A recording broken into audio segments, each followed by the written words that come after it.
you've transcended a liminal threshold into History Fuzz, a realm of contemplative inquiry in which leading researchers discuss the motivations, tools and skills of the skywatchers, surveyors, architects and builders who delineated monumental landscapes with awe-inspiring structures, enshrining their diverse cosmic chronicles in stone. I'm your host, Ashley Cowie. You can unlock videos, maps, articles, and enjoy early ad-free new episodes by becoming a member on historyfuzz.com, where you can also apply to join our team exploring and filming archaeology documentaries in the Andean highlands of Colombia.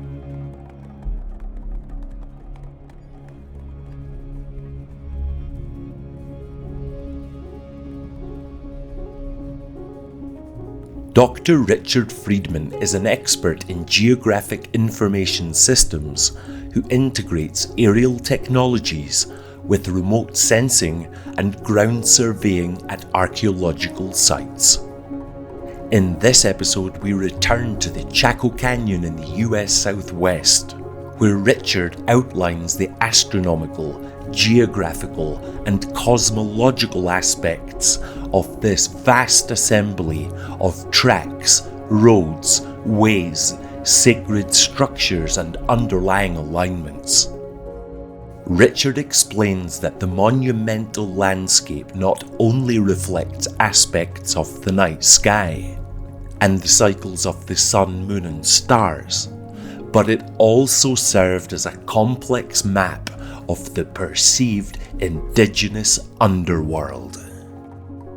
Richard also offers his opinions on the controversial Chaco Meridian, which was delineated by Professor Stephen Lekson in episode 2. And he describes a series of T-shaped stone doorways, or thresholds, at Casas Grandes, which might serve as architectural evidence for the arrival of a band of elite Chacoans migrating southwards from Aztec ruins in the Chaco Canyon.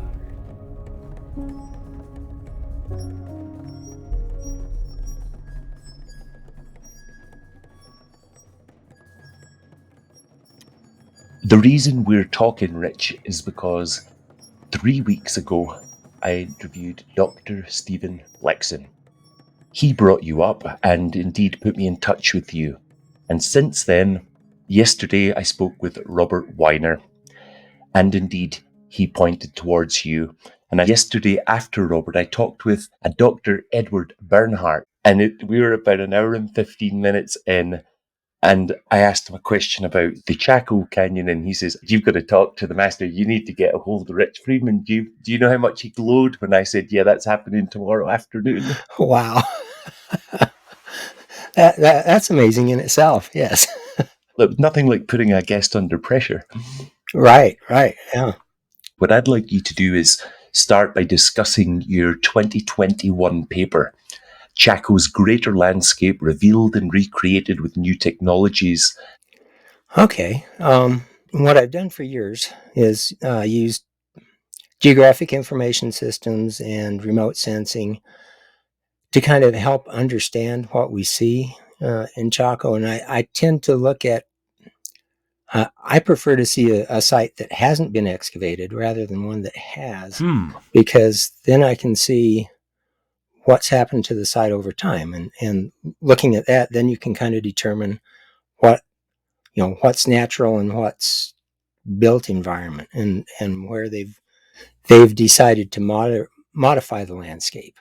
And in looking at that, quite often you see things on the ground that you say, well, maybe it's there, but maybe I'm making something up. Or you might not see something on the ground. Aerial photos have helped a lot with that. Of course, higher resolution usually does better, and that's where the drone technologies definitely help. And if you can go from just photos to 3D models, that's even better, because then you can see how everything works in 3D space. And that's kind of where LiDAR comes in as well, because LiDAR is, we're able to get a nice image of what the surface of the Earth looks like, or 3D representation of the surface of the Earth. And in the computer environment, then we can play with light and shadow. So take, for instance, a very shallow feature that maybe trends east and west. In the natural environment, it might be hard to get a good light and shadow play on that in an aerial photo or on the ground, where in the computer environment, I can have the sun rays in the south or in the north. I can move that light and shadow where the light source is. And I can also enhance the vertical exaggeration. So then you can clearly see things that otherwise might be really difficult to see. And there, in the paper, we talk about the North Road in one section where for years we've been able to see it in aerial photography, but you get out there on the ground and you can't see it. And we could not quantify why we couldn't see it, other than it just isn't visible, but it's clear in the aerial photography. And I would imagine the reason it's clear in the aerial photography partially is light and shadow, and partially is some minor vegetation change in the road alignment versus outside of it. But after getting the LiDAR, it was pretty obvious why we couldn't see it, because the road there is about 10 meters, more or less 30 feet wide, and it's only about 3.5 centimeters deep in the center. Visually, that's impossible to see. I mean, that's just such a wide span for such a small change. And this happens to be in a very sandy environment as well. So if we were to go out there and, use a total station or a GPS unit and go across it, your GPS unit or the rod sinking into the sand there will change those measurements enough to where you aren't going to see that clear swale of the road, where with the LiDAR, because it's a non-contact instrument, you can actually see that without disturbing the ground. And so we were able to see that. And between that and seeing the Aztec Airport Road in LiDAR, which has virtually disappeared in aerial photography now, I knew for sure that the LiDAR was going to be a really good tool for this. And I actually started off with LiDAR in 2001, was the first LiDAR we had to look at the Chacoan roads. And in addition to the roads, there are landscape modifications, especially around the great houses, that happen as well. So that helps us identify and quantify those. Rich, can you explain how LiDAR might help you distinguish between a ceremonial Chacoan road and a 16th century Spanish irrigation ditch? How do you categorize alignments in the Chacoan landscape? After 800, 1,000 years, the sharp edges of what might have, originally been a sharp feature have eroded down. So these roads tend to look like this rather smooth swale. Some of them do wander around somewhat. Yeah. But unlike, say, if we were looking at the Camino Real or some other Spanish, early Spanish trail, it's going to be somewhat braided. When you hit an area where, water pools when it rains, you go around that spot. So you get this kind of braided effect. You don't get that with the Chacoan roads. You do get occasionally places where the road has veered off and then it comes back for some reason, or the alignment's changed somewhat, but you don't get the braiding like you do with, say, a wagon trail. And what we see a lot in this area are livestock trails to watering holes. So, and those are pretty narrow and usually pretty obvious to see. However, some of the Chacoan roads, in an environment where they're preserved well enough, those narrow roads you can still see. There are some that are only like a meter wide or so. So you can see those. Typically not in the LiDAR, though. It's usually on the ground that you see those. It's if you get a unique situation where the surface of the ground has a texture that's different than what it is in the quote road, then you can see that alignment going across the landscape. Has data been derived from the compression of the roads compared to the terrain surrounding the roads? That's been looked at. Not a lot of the roads have been tested with excavation. Those that have Yeah, there's definitely some compression in the roads. However, it was Fred Niles who did the geomorphic analysis on it, and his take on it was the platy structure underneath the roads. That's where the clay particles kind of align and make like a plate-like structure under there. It wasn't as it was so shallow that he said that it could be that structure could possibly have been formed during the creation of the road, just that activity. So it's not.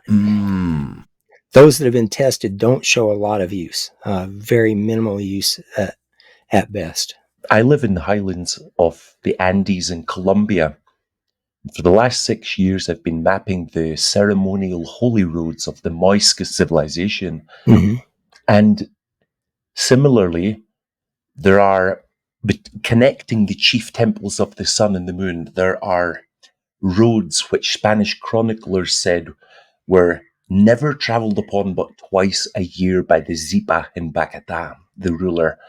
And that suggests then that if you find a road that has a significant amount of labour involved to create it, Mm-hmm. it's over a long expanse of terrain, the less the compression is, the more evidence that is of it being a purely ceremonial way. Would I be right in saying that? Yeah, I'd say you're exactly right, and that's on these, on the big roads. You don't see campsites. You don't, see the typical, trash, if you want to call it that people would leave behind when they're traveling.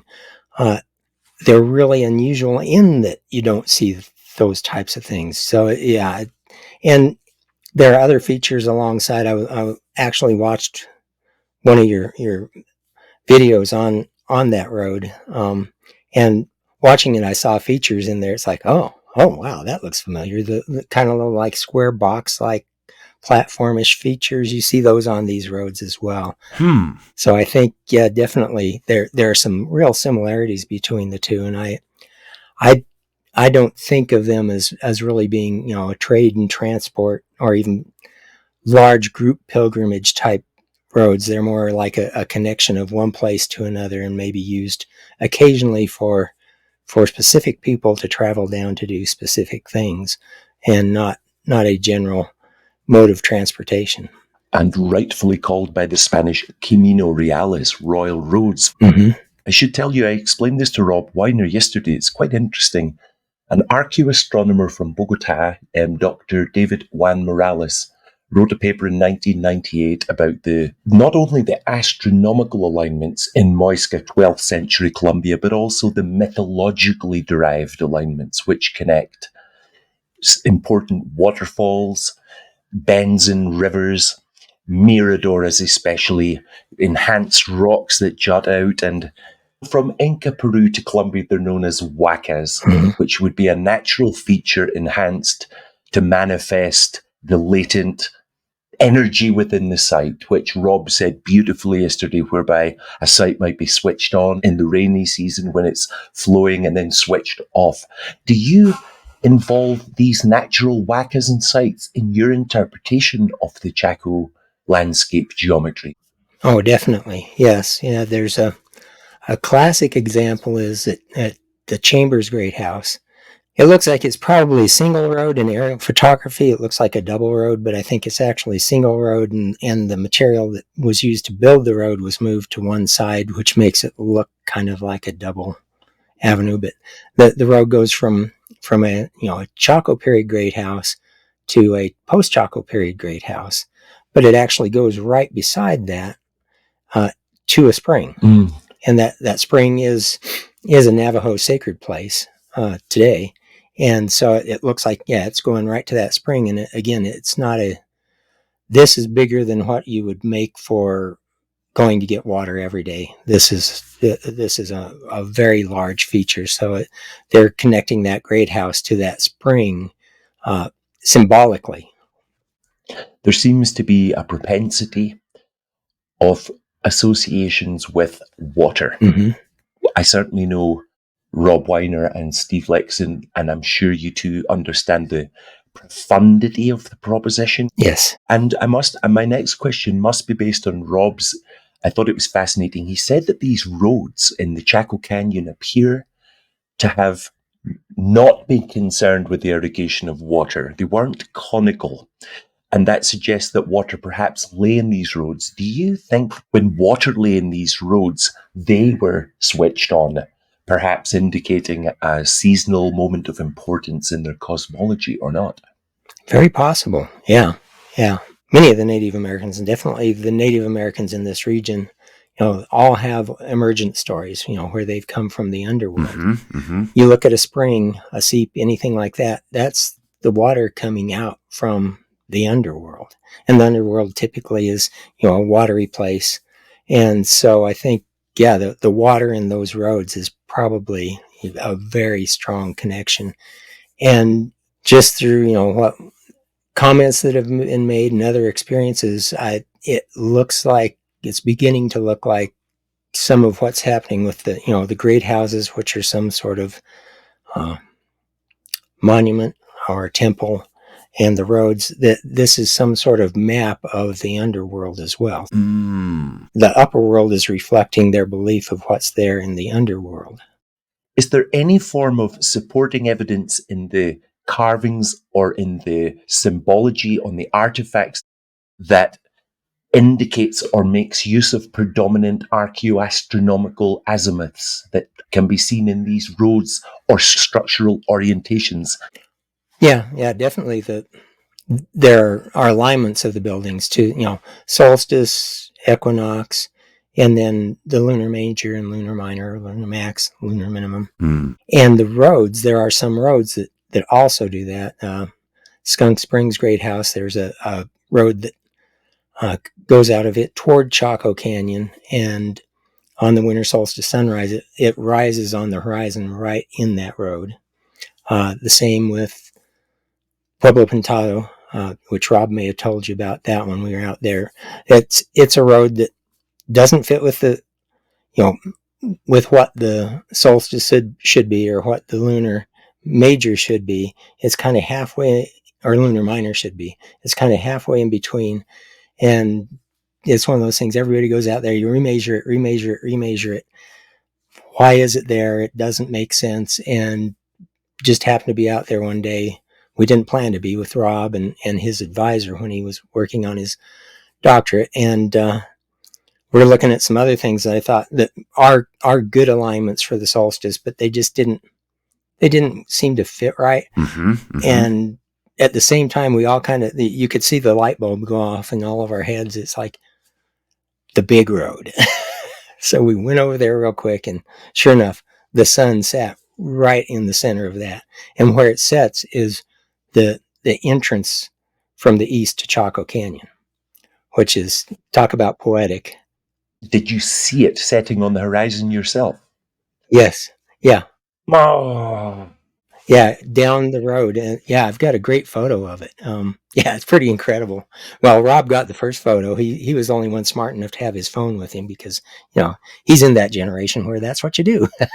That must have been such a moment, because, Rich, you know yourself, when you look at mapping, cloud point software, renders of aerial visuals, that requires a logical, structured, mathematical, number-based headspace. But then when you're standing at the site, it's almost like a different world that you've not actually met yet. You knew it so superficially. Do you find that? Oh, yes. Yeah. That's happened with Lowry Ruin, which is another great house. It has straight roads, and then it has one of these loop roads as well. And this was kind of a process as well. The first time I went out there and looked at it, it's got a great kiva and then the great house. They've been excavated. Looked at the great kiva, and you look at the floor features in the great kiva, and I'm standing there, and it's like, that looks like effigies to me. Yeah.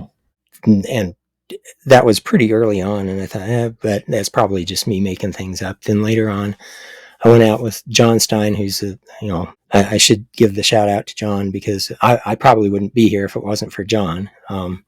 He's a a great mind in the whole architectural, architectonic world of Chaco. Mm. And I was there with John and Taft Blackhorse. He's a Navajo archaeologist who I worked with a lot. And we go out there and look at it, and Taft goes, yeah, effigies. So it's like, yeah, there's something here. And then a few years later, go out there, and there's a sign there that says, that the Santa Clara Pueblo person identified those as effigies, and that they were the sun, or not, that they were the summer and the winter people. Mm. So I'm going, summer and winter people. This thing has to do. Yeah, I bet there's something going on with the sun with this. So I'm measuring, looking at angles. It just isn't working. Then I got the LiDAR. I load up the LiDAR. I look at the LiDAR and looking at the roads, and I start mapping out the roads. And it's like there's this one little road that everybody's kind of known about, but it's narrow. It doesn't fit the classic shape of a Chacoan road. So we were always going, well, maybe it's not a road, but it goes right to the great house. There's not a good explanation for it other than being something, related to the great house. And I mapped that, and it's like, that's going off in an odd direction. It's going off toward the Abajo Mountains. And I measure it. It is within, what is it? About a quarter of a degree of summer solstice sunset. Oh, yeah. And I thought, wow, that's cool. And then I thought, well, yeah, that's going toward the Abajos. I bet that's sitting right about in the center of the Abajos. And sure enough, it sits right in the center of the Bajos, to the west of it. So it's a sunset thing instead of a sunrise. And checked it with Google. Google Earth is another great tool for looking at these things because it can give you an idea. Oh, I live on it. Yeah, it's fantastic. I have deep-seated marital problems thanks to Google Earth. Yes. There's a lot of guys in the pub every night. I'm sneaking out just to see that opening up, and I already get a drip of dopamine as soon as I see it open. Yeah. Luckily, my wife likes it as much as I do. So. Yeah, so does mine when I'm doing a 3D fly through New York, but when I'm in the middle of the Chaco Canyon drawing lines. Oh, yeah. I specifically asked you the last two questions, and with the two derived answers, I've got my next question. You suggested that the roads perhaps map their perceived underworld. Mm-hmm. You've also agreed or affirmed that there are definitely astronomical or archaeoastronomical alignments within the buildings and these roads. So then, if this is some kind of mixed map of both the underworld and the overworld, that which is above and that which is below, what then was the position or the function or the reason for the Chaco Meridian being central in such an important system? Yeah, the meridian, which probably more people that don't think it exists than do. But on the flip side, there's, north and south is, they're very important in contemporary, Native American cultures. So why not back then? And north and south, those are the areas where the sun never comes up. And also, I think the line to the south is pretty important in that the person who was in charge of Chaco, if you want to call it that, for a long time, according to Navajo oral traditions, is the gambler. That's and he came from the south, and he also when his power was taken away and he was unseated, he was sent back to the south. Mm-hmm. So I think that whole north-south thing is very important for the Chaco story. And of course, Aztec Ruins being the largest complex of great houses outside of Chaco, due north is where you get the north end of that meridian. Actually, I kind of like your thought of the possibly this being you build something, build farther and farther out for subsequent offspring, so to speak, the next ruler. And that in some ways, I think might be what we're seeing in the Aztec is somebody subsequently who has, because it starts up when Chaco is still strong. So somebody ends up there from Chaco, or somebody there has, been ordained by those in Chaco to be an important person. And it begins growing and growing in power. So it may have been something on that north alignment then becomes very important. And eventually everything's sent back south. So yeah, I think the meridian is, although it may not be a provable thing, because we've looked for an actual alignment that you can say, yeah, this is there. But I think, a lot of times it doesn't have to be on the ground for it to be important in our minds. Okay, so let's peel into this piece by piece. Regarding Stephen Lekson's meridian, you're right. There's a lot of skeptical attacks. But let me propose this to you and get your response on it. I find that the inaccuracies in the first legs, the first building efforts on the meridian to Salmon Ruins, those were the first stages of the meridian, and they are inaccurate. They have all the hallmarks of something that was recognized, aspired towards, but that was not used as an astronomer's meridian for calendrical purposes. It's too slack. So I said to Stephen, if you accept those inaccuracies in those alignments, what seems to me to be very important is this. With the foundation of Aztec ruins, it is to within a 40-meter variance from the summit of Mount Wilson, 100 kilometers to the north. It would appear that the founding of Aztec ruins on the perfect north-south meridian from Mount Wilson is perhaps the first astronomer's meridian in the 12th century. What that means is there was a loose mythological, cosmological ritual association until the founding of Aztec ruins. Can you see a way to pull that apart immediately? No, I think that could very well be what we're looking at. Yeah. And it definitely is not beyond their capability to derive a true north-south line. We tend to try and impress how we view the world onto how the people then viewed the world. And I know from I lived on Navajo reservation, so I've been surrounded by predominantly Navajo but Native Americans, and beginning to understand how they view things versus how we view things. Precision is needed at times, but not at all times. So, and sometimes it's that it's going to happen when it's going to happen, so to speak, or that you're there when you need to be there. So to have a line that isn't perfect to initially and then perfect that line, really that actually makes a lot of sense in the way things work around here. Yeah. A burden to the skeptic at this point would be to identify one Native American or South American culture that didn't have the largest mountain in its environment in the northern aspect. Most often, if possible, with one in the west and the east as well. Mm-hmm. Yeah. Definitely. Mountains are a huge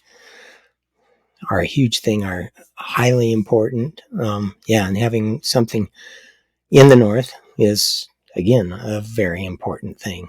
And the east and the west, they all, that I can think of, have their four sacred mountains in the four sacred directions. And they may not be exactly from where you're at that point, true north, but that is the North Mountain. And same with east and west. So at some point, I think there again we get into that idea of at some point it is truly east, west, north, south within that territory that, or that area that they view as being their homelands. Can you pinpoint a time frame or a bracket of dates where cardinality seemed to switch on, the importance of building with cardinality in mind? Is there any proto-cardinal monuments and then all of a sudden adherence becomes important? Boy, that's a tough one. Mainly because when you get into into Basket Maker 3, there's so few of those sites that have been excavated, comparatively in the big ones, and excavated with accurate maps. That's another big issue. Is a lot of the maps aren't oriented properly. Oh, really? So yeah, that's, I would say, more often than not, when I'm working with a printed map, it's going to be oriented improperly. How do you even start to ascertain deliberate orientations of a map if your base material's off? Yeah, and it goes back to the whole surveyor's compass, and rotating out north so that magnetic north is accounted for, and sometimes on some of the maps you can see it was rotated the wrong way, so it's 20 some odd degrees off, or in some cases it was rotated out. Maybe somebody was working over in the Flagstaff area, then they came over here and they didn't adjust the compass, or even just moving north and south, you need to adjust your compass for where you're at, and that just didn't happen. So people who are out going across the landscape mapping, they typically didn't adjust their compasses like a surveyor would, and therefore nothing seems to fit exactly right. Or you've got the case where somebody thought it was oriented to magnetic north and they rotated out, or they thought it was oriented to true north, and yeah, it so the published maps make it difficult. But if you can imagine, when these maps are taking the effort to actually get a sharp, high resolution, they're not thinking, hang on a second, that rich guy's going to be nodding along here in 30 years and he's going to need to know these are oriented. Yeah, yeah, no, There's horrible things going on in our research just now that we're not aware of, that in 40 years people are going to say, look, they didn't record the depth. they didn't do that right. Yeah, well, yeah, and that's a case of I know exactly what's going on because I've been there, done that. It's a serious issue, and you think you did it right and you didn't. So yeah, and of course, unlike professional land surveyors, who, if they wanted to know, if they're out in the middle of nowhere, they needed to know north and south, didn't know the exact compass declination, they'd do a solar sight on the sun to get a good solar north south, and they'd be done with it. Something that's risen from every interview I've done so far is that there's an agreement now that perhaps the first formative years of archaeoastronomy were so accuracy based that a lot was missed because a pole that's 2 centimeters diameter represents a degree on the horizon or in a measurement. Have you found evidence of any of the alignment tools in the Chaco Canyon? Have you ever found a tool, a measuring staff, a gnomon? No, never anything that we've identified as being a tool. I mean, that again, we kind of tend to find what we're looking for. So if we aren't looking for it, it might be sitting right in front of us, and we've identified it as something else all these years. But no, not that I know of. The plus we have here is we don't have a lot of trees, so we have a nice landscape, a nice horizon all the way around. So it's a lot easier here to, if you've got an idea of where east west is, then you've got a pretty good, if you know approximately what that angle is between east west and, say, the solstice, you've got a pretty good idea of where that sun might come up, and so you've got an advance idea of where it might be on the horizon, and so you could begin to look for where you're going to put these things. You would have an idea, and it would just mean doing the whole wiggle in process. Yeah. You're already close. You just yeah, if we move it over here and up there, that fits all the criteria for putting this on this alignment. Wouldn't the term way be more appropriate considering the esoteric connotations with such ceremonial paths? What's your thoughts on the term road compared to way? Talking really, Rich, about what you think these functioned as. Were they roads or were they ways? Were they hauling salt or hauling their minds? Yeah. Ways. I never even thought of ways. That really works. And the roads, it kind of comes from what the Navajo called them. So they were translating from what they call them in Navajo to the closest thing we have in English, which would be a road. Mm. Yeah, they aren't roads. I think ways is that gets away from using things like ley lines or Yeah. some other charged terms, where a way just shows it. Yeah, it's showing the way. It's where things go. It's or how things get here, and not defining what those things necessarily are. Yeah. In contemporary Europe, where the Crusades were on at the same time as the Chaco Canyon was being built, if you look at the chief pilgrimage routes from major cities in Europe to Jerusalem and the holy sites, they're called the Pilgrim's Ways. That's right. Because way has a deeply esoteric, religious, spiritual association. Show me the way to San Jose, famously. Yeah. I think that really does it much better than roads, and it doesn't lose that idea that something's moving down it. It just doesn't say what it is that's moving down it or where it goes. And it could go to anything then. And if you walk some of these roads, like we've been out, I walked the Camino Real, as you saw our film, and see when you're actually walking on a long straight path, because you're not worried about falling off the edge of a cliff or tripping and breaking your leg if it's a cleared road, one can close one's eyes and go into a really, really deep state of personal thinking and exploration when these dangers are taken out of the way. And I think that's really relevant, that one's given time to think. And if this is a controlled thought process whereby you're going from Temple to Waka, from Waka to Hierophany, so that beckons the question, do you think the Chaco Canyon switched on like Palm Springs twice a year and everybody hit it? Or do you think groups of nobles travelled from grand house to grand house weekly, perhaps bi-weekly, taking in another event? How do you think it functioned that in those terms?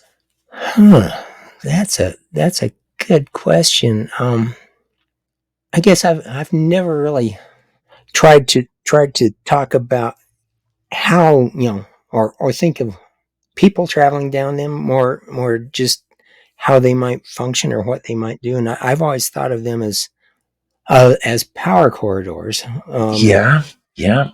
Where you're transferring or connecting to or transferring the essence of power from one location to another. Yes, yes. And at times, obviously, somebody would have to go travel down that. And like those that are aligned with the sun when the sun rises or sets, that's obviously creating some sort of transference of probably both time and energy down that road one way or the other. Might also be a transference of people as well. I guess I never really thought of it as people so much as just that connection. But yeah, I could see where possibly you'd have, at certain occasions, the right people would travel down that road to the next location and do whatever it is, and possibly on from there to the next location. Mm-hmm. The whole environment that would then be perpetually alive and ceremonial. Mm-hmm. Yeah, and I think in some cases, just the sheer fact that this great house, which you don't always get great houses actually connected with roads, but if this great house is connected to this one with a road, then something happening at that location is also happening at this other location because they are connected. So if that model was correct, not let's call it the Palm Springs proposal, we take that one out. Yeah. And then if we say that perhaps there were several groups of nobles traversing the landscape from site to site, let's not say house, from site to site. That, therefore, would require lots of people going out ahead of them to clear the sacred ways, to prepare the sacred ways with maybe torches. Perhaps there was a theatrical element, which I'll bring in a moment. And I love to think about that the landscape was never empty, and that only a small amount of people knew the interrelations and the connections between the sites, but that small group of people, because of this, probably commanded, like, let's call it a vicious social control, yeah? Yeah. Mm-hmm. Oh, yeah.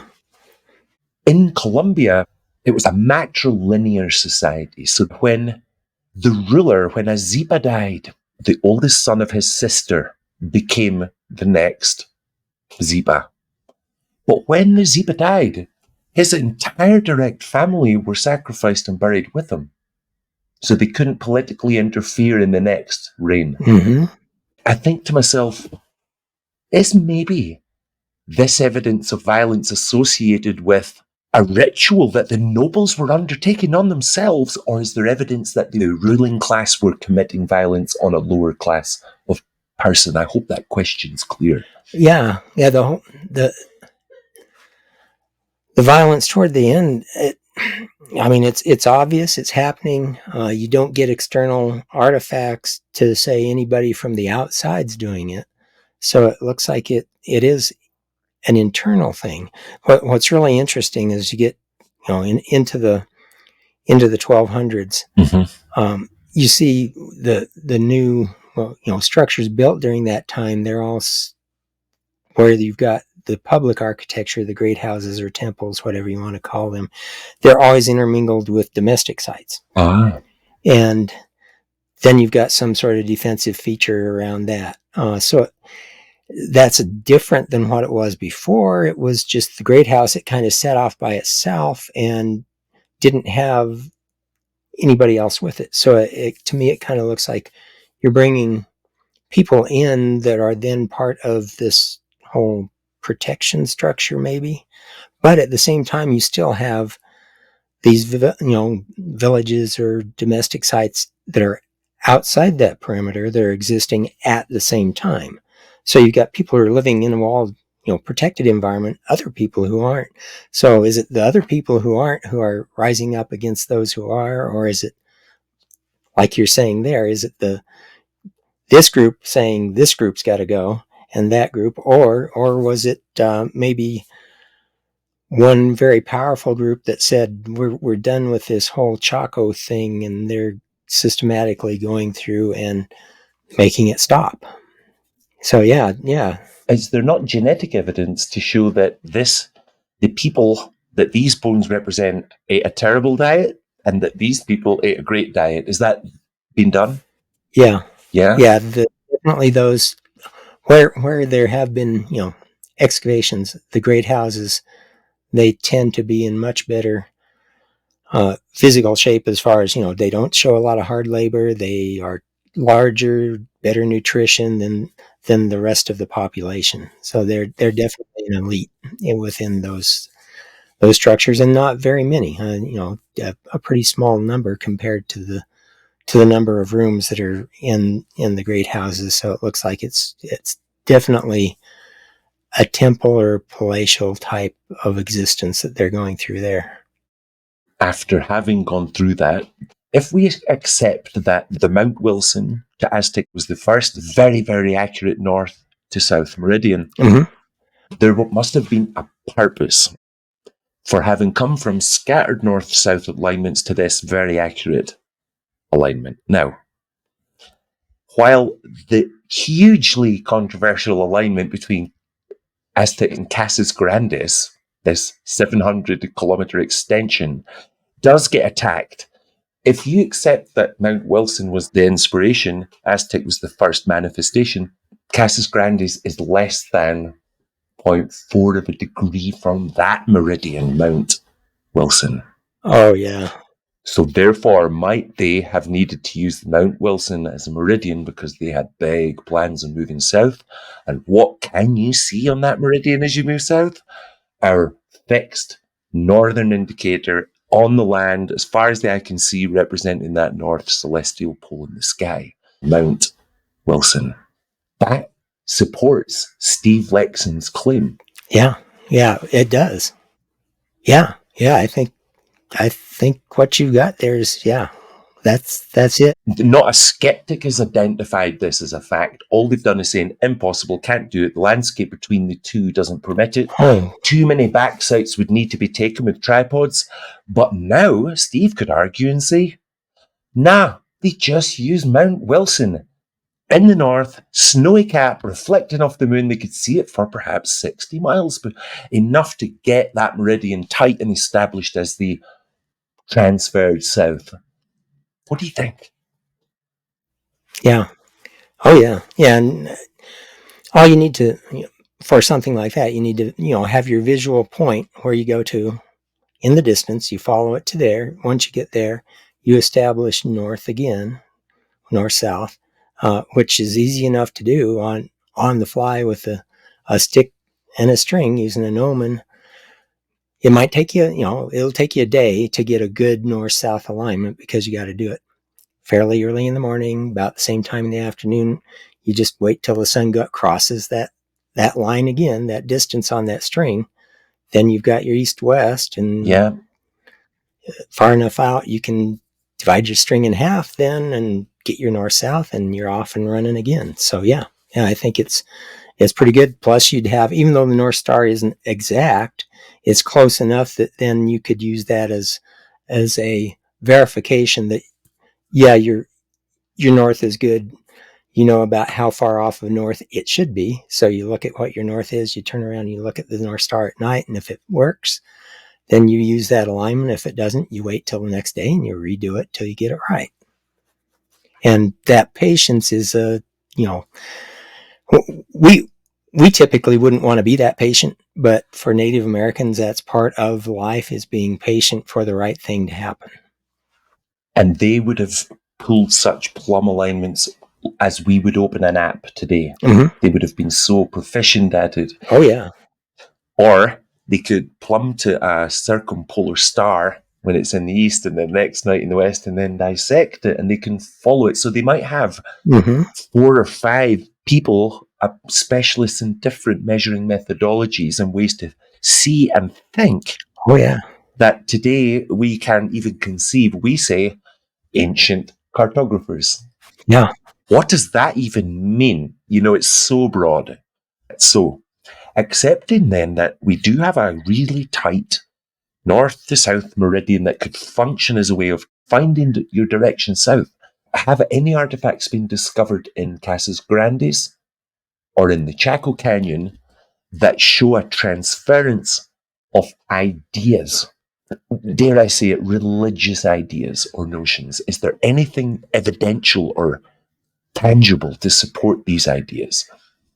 Did Steve talk about the T doorways at all when you talked to him? Because he did a whole thing on the T doorways, and it's like, wow. Could you please explain what a T doorway is and what different interpretations for its function have been? So the T doorway is a doorway that it comes up and then it has a right angle flare out that makes it look kind of like a T. In the 1000s, it definitely looks like a T. Once you get into the 1200s, then it's a little bit narrower in this region, but it still has that. It goes up, then it flares out, goes up.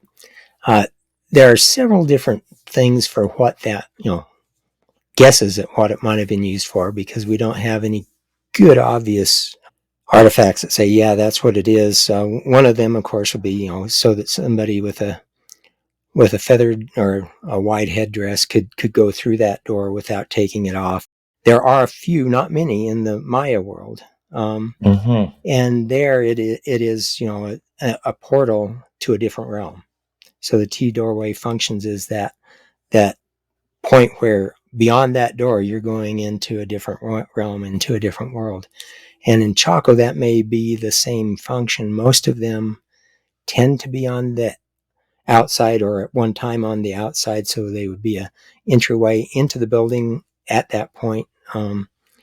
Sometimes they are there would be a way to go from one T doorway to another T doorway, but not necessarily at the same level. You might have to go up and down.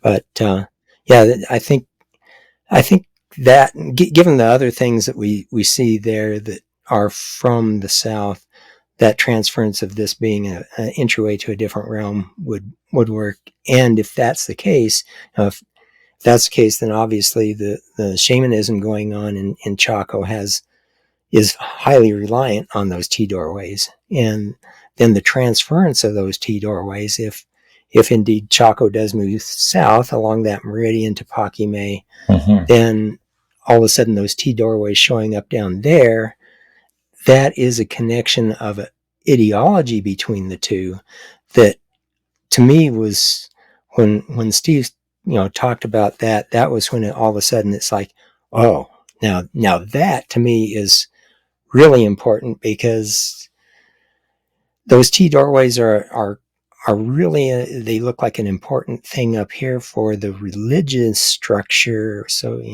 down there being the same thing, then that's transferring whatever's happening up here down there, and they go away. When at the 1300s, more or less, you don't see any more T doorways up here. You only see them down at Paquimé and to the west of Paquimé. So that to me kind of is, although it's just one smoking gun, it still seems a pretty powerful one. So your suggestion that the T doorway is associated with a portal or a perceived threshold. The gateway of the gods beside Lake Titicaca is a T-shaped gate. Oh, wow. Yeah, the gateway of the gods. On the mountain in front of me, famously, La Peña de Huayca, associated with the moon goddess, is a T-shaped door. Now, what's wonderful is both of these gateway of the gods, you can't go through them. They're T-shaped cuts in cliff faces. However, Candil Mamanche, the leader of the Muiscas modern community who I film with, told me the T-shape represents where the horizontal meets the vertical. But he goes, the reason there's no way to go through is because it's all about going up. And he referred to the zenith alignment. As you go through the T-shape, you're then stopped because you're where you should be. That's your point. And I think your idea that these are portals of the gods, or thresholds, I like to call such things because it doesn't bring in anything woo. Right. I think it's a great idea because that's the physical transference of ideas I was asking you about. Yeah. It was when Steve was talking about that. That really had a profound influence on my. Okay. His meridian is really real. So contextualizing it as everything that was done up to Salmon Ruins definitely adhered to the notion of north as they were moving towards that. And then they've just gone, oh, look, we've been heading towards Mount Wilson, but let's get this right. We're going south, so we need something fixed to work on. Steve. Yes.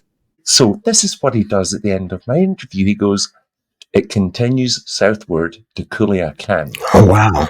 Another 700 kilometers. And I went onto the map and I plotted it, and he said too, he goes, not the modern city, just the west. Sure as fate, it terminates on the southwest coast of Mexico at a temple complex outside Culiacan. Wow.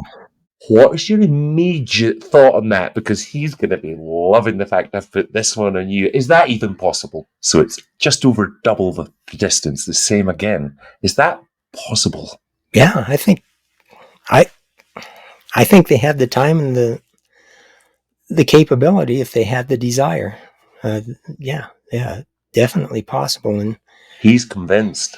Yeah, and there may be commemorations of that in oral history somewhere.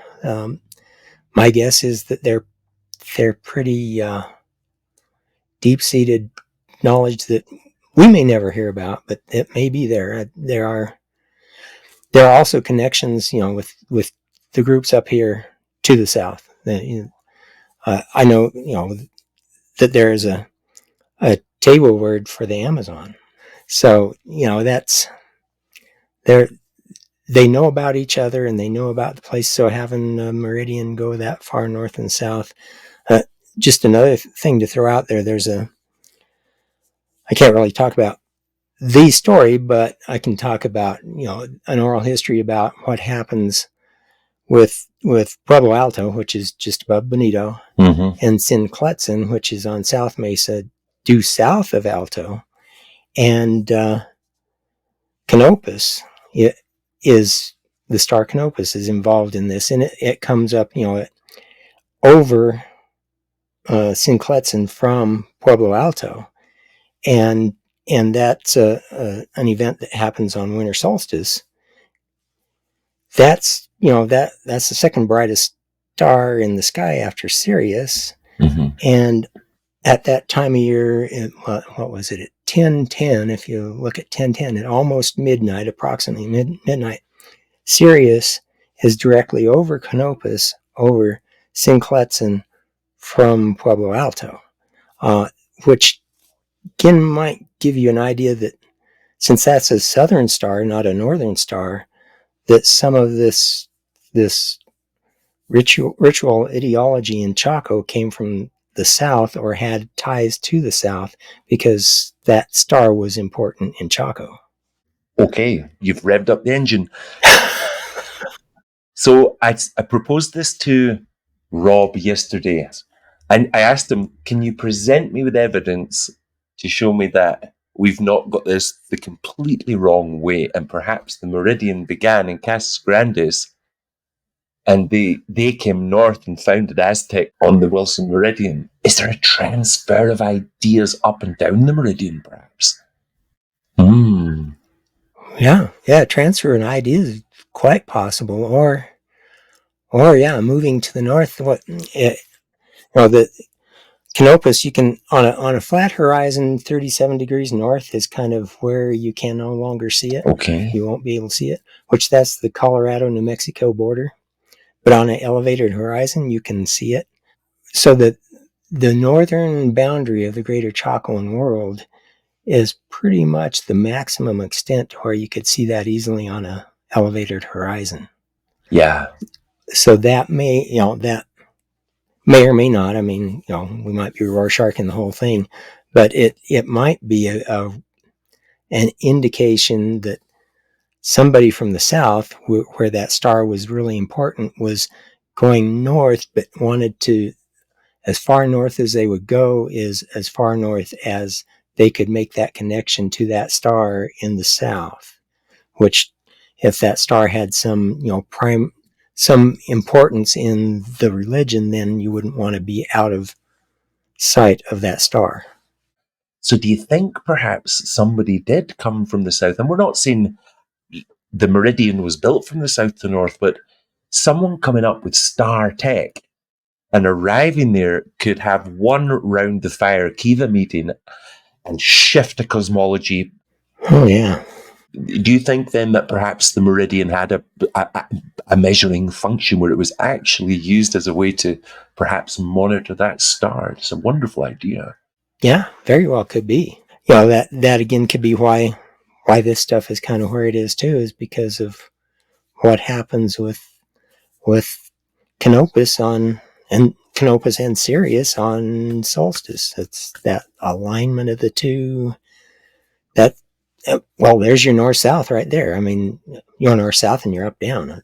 Again, if there's ideas that there was invisible meridians and equinox lines, these roads with no end might actually have a purpose. Have you ever looked at those with the horizon in mind as to what can be seen from those spots? A lot of them, they're pointing at things. Usually something that's a topographic high or low on the horizon, in which it may be to go to that. But if we go back, the problem is there are so many stars that may have been important at a certain time. It's hard to say for sure what might have been important, what might not have. I mean, I know that the Navajo have their whole, all the constellations are named. They've got all their figures in the sky. So they're watching the sky, and to have a star that's important at a certain time of year on the horizon could be a very big thing. And for us to be able to know what that is without some sort of clue as to what they're looking for would be really difficult. But yeah, I think they all at least point at something out there. The way to. Would you agree or disagree with this, that most of the structures and artifacts and creations, including roads in the Chaco Canyon, but also in other indigenous environments in monumental landscapes, were purely ceremonial? Here's the reason why. I've got a little croft here. I go out and I farm a few hours a day. I've got the spade in my hand and I do corn and I do potatoes and all the indigenous veg. And I don't even have to look at the sun to tell when the time is. I can see by the angle of the shadow on my spade or my willy boots. Mm-hmm. So here's me as a 50-year-old Western guy, quite adept at telling exactly the hour in the day to within 15 minutes. Surely that suggests that all of these monumental roads and buildings were purely ceremonial rather than calendrical. Yeah. I've always thought of them as being a purely ceremonial, ritual type thing. So they're hierophanies. They're visualized, so they maybe box and frame the sun on the horizon at certain dates. Yeah. Yeah. So you know when this is going to happen, but when that happens, I think that's then transferring the power of the sun down that road. So it's doing that, and it's doing that for a ritual reason, for a experiential and shamanistic type. We're doing this so that we've got that power of the sun here. Do you have particular relationships with people who have ancestral knowledge on these roads and buildings? Yeah. There's kind of the general public knowledge, that kind of anybody can have. Then you got another version that not everybody can have, and then another version that very few can have. So, and the roads fit in that category. My first introduction to some of that knowledge was when I first moved down here. I was out looking at some sites, and a gentleman who lived like a half mile away from where I was, he came up to see what I was doing, and we were talking, and after a while, he says, "Yeah, there's a old road out to Chaco out." He points out where it is. He said, "That's where my grandfather always herded his sheep." And he's going on. He says he herded his sheep there because if they were in the road, they were protected. Mm. So he'd move them back and forth because the field where his grazing allotment was a long way from where they lived. So he'd move them back and forth on that road because they were protected there. Fascinating. Well, there's some old knowledge there, because he think that road is a protection from the monsters that live on the outside. Then it was only like maybe a month and a half later, one of my students was talking about, out behind my house, which his house wasn't too far from this same road. There's a road to Chaco out there, but we have to stay out of it because the monsters are in the road. Mm. And I'm going, okay, one's out and one's in, and after a few years, I came to realize that there are those Navajo who have a positive relationship with Chaco and those who have a negative relationship with Chaco. And so the monsters being protected from the monsters in the road is that positive relationship. Mm. Staying out of the road is that negative relationship. So that's why in a lot of the archaeological literature about the early stuff, when they're asking Navajos about this, you get this, well, they don't even know about it because they have different stories. Well, they have different stories because they have different relationships with these things based on where they came from and who they were. You've just defined why it should rightfully be called a way. They're talking about ways, a way of accessing ancestral memory. Mm-hmm. I always joke with Candile about this. When last time we were at Laguna Guatavita, I started talking to him about alignments, and he went, come on, And here he takes me to the edge of the sacred platform. We got amazing access to the winter solstice sun setting behind a central circular lake. And he said, look, La Peña de Huayca in the distance, and the Moon Mountain and our mountain of Bachu, they all line up. They quite clearly don't line up. It was in his head. Look at the job of the modern archaeoastronomer, what you do. Not only are you looking at a fragmentary jigsaw of 400 or 500 years of different efforts to do something, but you've also got to account that there could be enormous errors in alignments for reasons that we never would have a hope of understanding because it was in the imagination of the users. The imagination. Yeah. That's we there are so many times we just can't get there from here. If you're, I'm sure you've experienced this now. When you're there long enough, you can begin to get there from here. But to be able to describe or get somebody who hasn't had those experiences to understand those things, how, it's a straight line, even though it isn't, but it is. And why those are important, even though we in our rigors it's not important. But then on the flip side, you'll have those things that are just as rigorous as all get out in alignment. So, and trying to parse through that is a difficult task. Instead of cosmology, where we have a world that's generally based on material objects that circle us and we're the center of perception, cosmovision is not a philosophy or a cosmology. It's an imaginary conceptual idea of the universe that can fluctuate and change. Yeah. And he reminds me, Candile, that the people that laid out these alignments here, he said that where we're obsessed with solstices, maximum, minimums, azimuths, latitudes, longitudes, he said those men were looking down at what was below their feet. And he said they didn't care about these things we care about. He said all they had in mind was straightness as a concept of the utmost important in a chaotic, forested, jungle, flooded, sometimes droughted world. To have a straight something is something we can't now see the value in. What do you think about that? Straightness. Yeah. I can see that as an important thing, and that on a lot of the roads, it's really interesting that they go straight. They're perfectly straight. They go over a horizon right where you get where you can see one way or the other, but you can't sight down it. Mm-hmm. It'll take an angle change.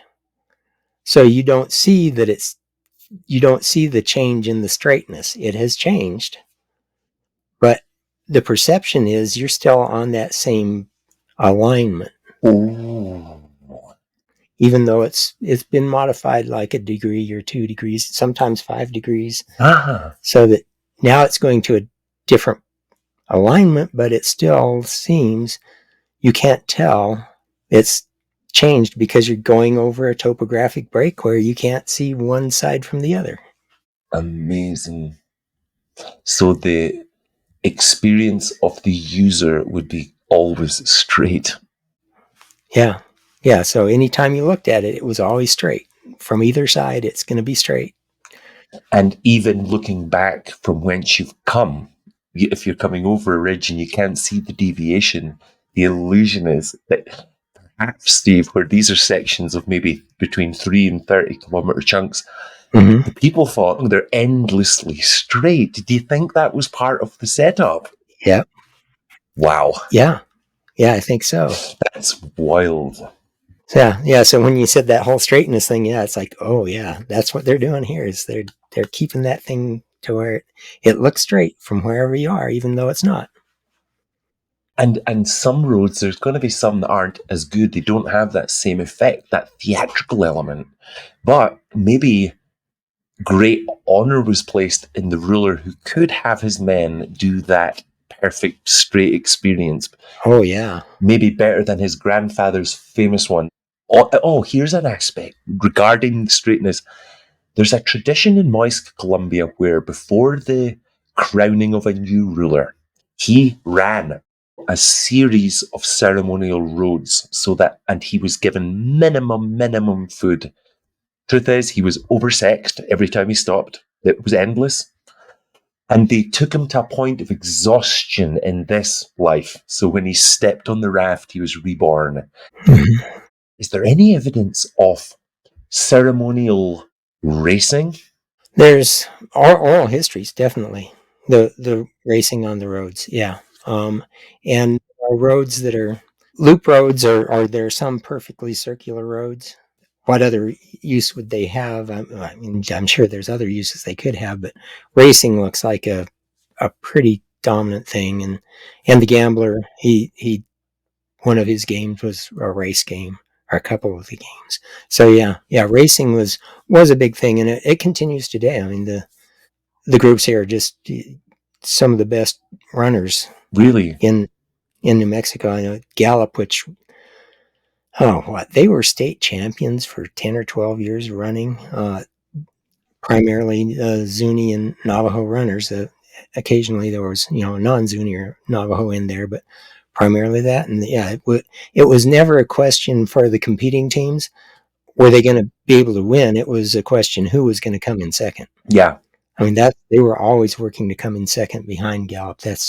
So racing is still a huge thing, and that's running is a part of the coming of age ceremony for young Navajo women. That's a big part of that ceremony. So yeah, running and racing is a big thing.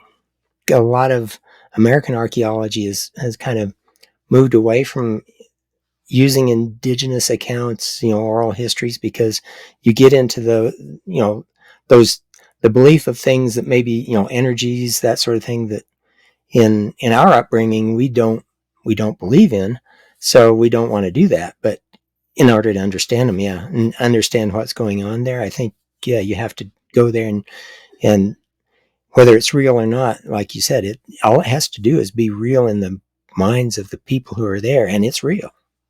I mean, that's the important thing. You can't disregard belief because it's the primal kind of engine behind all of these efforts, the roads, the alignments, the buildings. There first is an idea drops and a belief forms, and then an action happens. Mm-hmm. And I just think without that understanding of the beliefs of the people who created them, there is no way of ever switching them back on or bringing them up to speed again, because it needs a belief to power them up, essentially, doesn't it? Yeah. Yeah. There's only so much you can measure on Google Earth. Yeah. Google Earth only gives you so much, and when you're there, you only get so much. But and another thing, if you go out, and I tend to do what I call wandering about a lot. I just wander. If you get too things in documenting the site, you don't experience it. And if you don't experience it, then you don't see the things that shouldn't be there. In other words, the things that aren't natural that somebody put there, and then you don't see these things that give you a clue to what the use of the features were. And it's those enigmatic features associated with the roads that gives you the idea that those roads aren't a trade and transport item. They're ways, like you said, they're connection of things, and and along with that connection of things, there are certain performance aspects of anybody who's on that road, that they have to do these certain things as they go down that road. And so that's, the boxes and the other features along the roads. I think those are, wherever you stop and do whatever it is you're supposed to do there.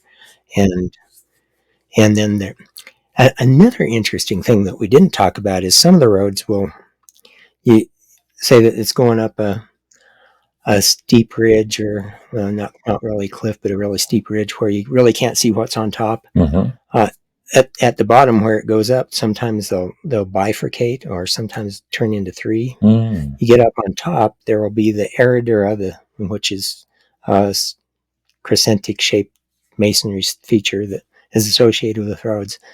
The Herradura is on one of those. Mm-hmm. The other two, there's nothing.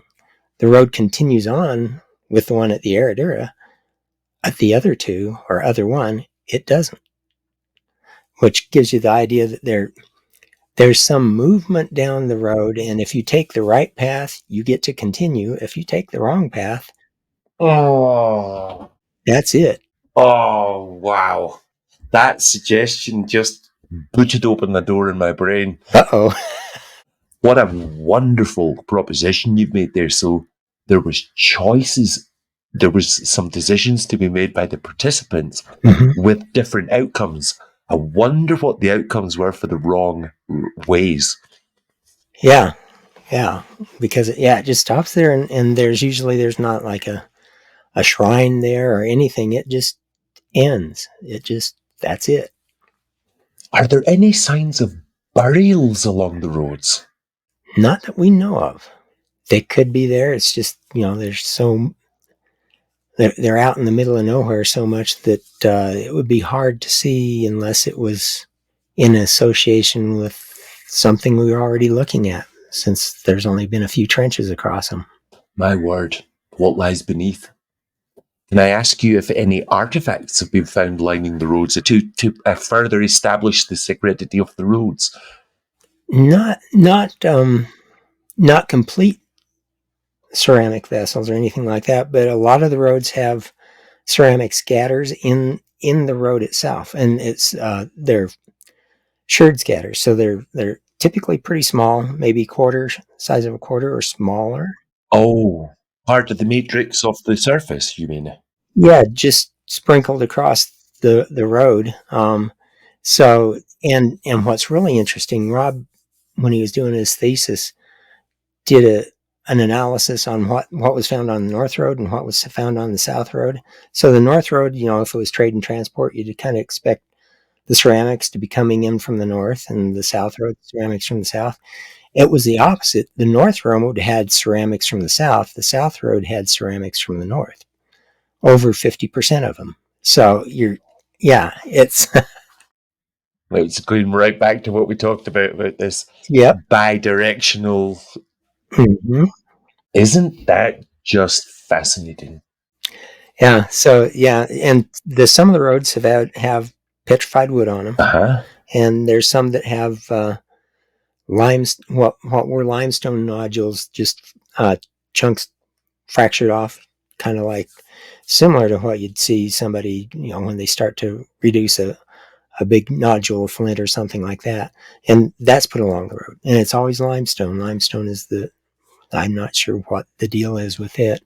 But so that's what we find on them. Occasionally I have not seen one, but I know people who said they've seen a vessel alongside the road, something, but I haven't run across anything like that. But it's always in the road. You find the ceramics; outside the road, you don't. So the sherds.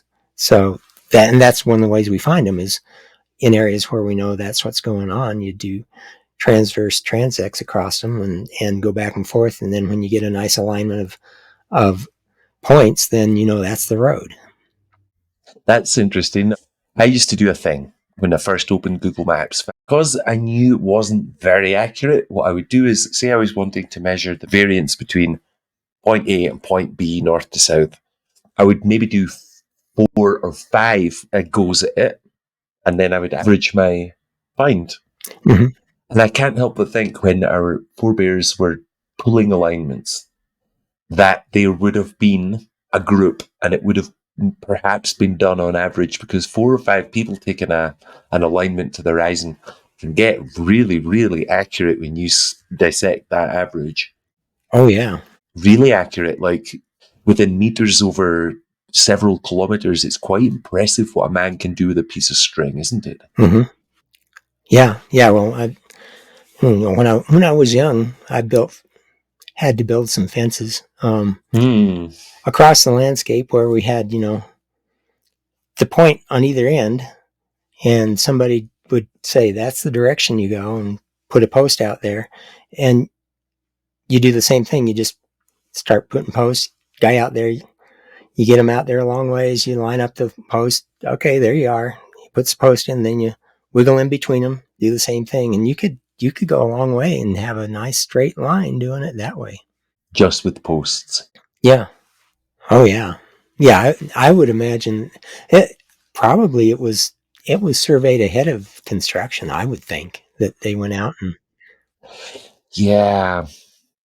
I suggested to Rob yesterday, we always talk about distance, but there's a huge element of time built into these roads, evident in astronomical alignment and whatnot. But do you think there's any chance that these unfinished roads are evidence of what all roads could have been? And what I mean by that is, say a ruler knew that the lunar maximum's coming in 4.5 years from now.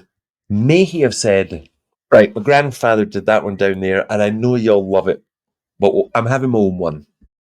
Do you think there was a race then to make that road to meet the event that was forthcoming? And then there was this cool factor landed when the ruler hit the part on the horizon, the road was done in time, but just say he screwed it up, there was a less than efficient one, and there's your unfinished roads. Oh yeah.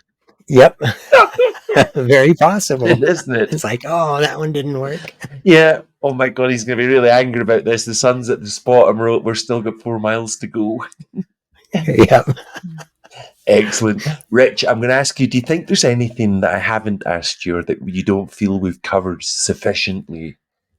No, I think we've covered everything really well. You've inspired me in so many ways. I'm so happy we shared this idea about a meridian. It doesn't depend on accuracy. The admission is it was a loose cosmological, mythological alignment with significance. But then that kind of stamps Dr. Steve Lekson's work, I think. I've asked you if there's anything you can tell me to destroy this notion that I'm throwing around to you guys, because it's your field. And I just think it's great because I kind of don't like to see some of the skeptical stuff on the Chaco Meridian because it's not done with appropriate ethics. It's almost debunky rather than applying the same rigorous criteria that you and Stephen Lekson apply. Yeah. I think a lot of most of it is just a reaction to something that nobody ever thought about before, and they don't want to believe it. So we'll just throw something out there. If you look at it, I don't think there's anything you can do to say, no, it doesn't work. There is one. Oh, is there? Well, yeah. Well, you can tell me. I'll give you the argument and you tell me. Okay. The material argument that I asked you about was that if the nobles from Aztecs had arrived in Casas Grandes, there would be some kind of cultural knowledge in the ancestors of Casas Grandes that their ancestors came from there. So there doesn't seem to be any cultural evidence for it. And that was the main argument, was that there's just nothing you can put your hands on to say this shows the meridian actually existed and it was a thing. Hence the reason I asked you if any of these astronomical alignments are shown in the potteries or in any of the geometries on the artifacts, if there's a tendency for verticality or meridionality, if you like. I can see how it's a problem with people because it would represent the longest meridian in the ancient world. There's nothing like that exists in Cambodia. The longest alignment's 96 kilometers. Oh, wow. That's a definite. It's between two temples. It follows a perfect east to west, which isn't hard to do, east to west, by matching an angle on a Indian compass. But a 700 kilometer north to south alignment, that's a spectacular effort because, the Romans didn't really do that. Yeah, it is. I guess it would, for the oral history argument, this doesn't help the argument or hurt it either way, but if it's a group coming from Aztec down and they encounter an existing group at Pakime and they integrate together, then that integration might lose that knowledge of coming from the north. It's just somebody came in and brought ideas and we liked it and we integrated together, and which I think that happens a lot. I mean, the Navajo would be a prime example of that. There's over 100 Navajo clans, and they come from all over. Mm-hmm. They came in. Some of them retain their knowledge of where they came from, an in-depth. Some don't. There are different clans. There's kind of a knowledge of the physical place, but not that there were a different people. And they probably were different people. They came in from that group. So, yeah, I think depending on how things work, you could have a group come into another group, bring ideas that may change that group, but not necessarily carry on with the oral history of where this influence came from. Based on that, it could be as human a thing as a marriage between, they could have been trading for centuries and somebody took the hand of somebody else and there was a union, as you say, where that would have been enough for everything to have united: ritual, ceremony, astronomy, alignment, orientation. So you would see a fusing. Yeah. Rich. But I would like to specifically thank you for coming on and deep diving the Chaco Canyon. And I'm going to say thanks to you on behalf of my audience, because between yourself and Rob Weiner and Dr. Steve Lekson and Dr. Ed Bernhardt, we're presenting history lovers with a really, really broad perspective, culturally, scientifically, from the air, from the ground. So I must thank you so much for completing my complement of Chacoan experts. Oh, well, thank you so much. It was really a pleasure. I mean, I'm sure you get that a lot, but no, it was a lot of fun, and I'm really I'm grateful that I was able to participate, and yeah, you gave me equally many things to think about. So yeah, thanks so much. Great, Rich. I will not be a stranger. I'm going to invite you back on to talk about stuff again. So we will definitely be hearing from you again, for sure. Oh, great. I'll look forward to it. I'm not one for blowing smoke up people's asses, but I do have to say this. You have such a calming, mellifluous voice. Oh, thank you. Thank you, because it's going to be so clear and intelligible for the audience. That's what I'm really thankful for, that you can communicate. Oh, thank you. Yeah, I'm glad to know I can actually communicate well. I just talk. I don't know. Yeah. That's because you're what Dr. Bernhard said. He said you've got to talk to the master. I think in archaeoastronomy, it's become evident to me that the masters, people who've been in it for the longest, have broken their chains of accuracy, and they start to see this simplicity in the past. Yeah, I think that's required. Yeah.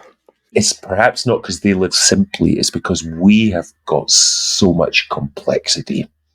Yeah, we've got so much background noise going on that we can't see a lot of things. Dr. Bernard said to me yesterday, he goes, Ash, it's a cool thing you're doing this podcast. It's going to be great. But he goes, you do know there's going to be 6 of us tuning in every week. Yeah. That's for sure. Yep. I don't care. I'm not doing this for numbers. Super. Rich, thank you again. We'll speak to you soon. Okay. Yeah. Thank you. Take care.